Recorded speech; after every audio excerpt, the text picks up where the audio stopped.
استغفار کا سردار رسول اللہ صلی اللہ علیہ وسلم نے ارشاد فرمایا، سید الاستغفار یہ ہے کہ آدمی اس طرح سے کہے، اللہم انت ربی لا الہ الا انت خلقتنی وانا عبدک وانا علی عہدک ووعدک ما استطعت اعوذ بک من شر ما صنعت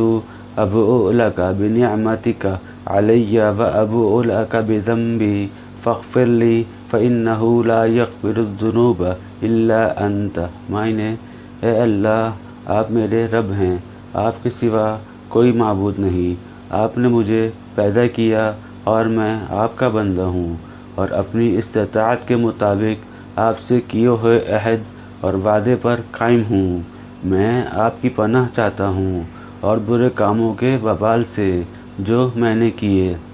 مجھے آپ کے اس احسان کا اقرار ہے جو آپ نے مجھ پر کیا، اور مجھے اپنے گناہوں کا اعتراف بھی ہے، بس آپ مجھے معاف فرما دیں، کیونکہ آپ کے علاوہ کوئی معاف کرنے والا نہیں۔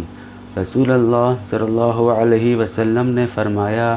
جو شخص یہ کلمات صبح کو صادق دل سے پڑھے پھر اسی دن شام سے پہلے مر جائے تو وہ شخص جنتی ہوگا، اور جو شخص یہ کلمات رات کو صادق دل سے پڑھے اور صبح سے پہلے مر جائے تو وہ بھی جنتی ہوگا۔ ویڈیو دیکھنے کا بہت شکریہ۔ ویڈیو پسند آئے تو لائک کر دیں، چینل سبسکرائب کر دیں، سپورٹ کر دیں، ویڈیو شیئر کر دیں اور کمنٹ میں اپنی رائے کا اظہار کر دیں۔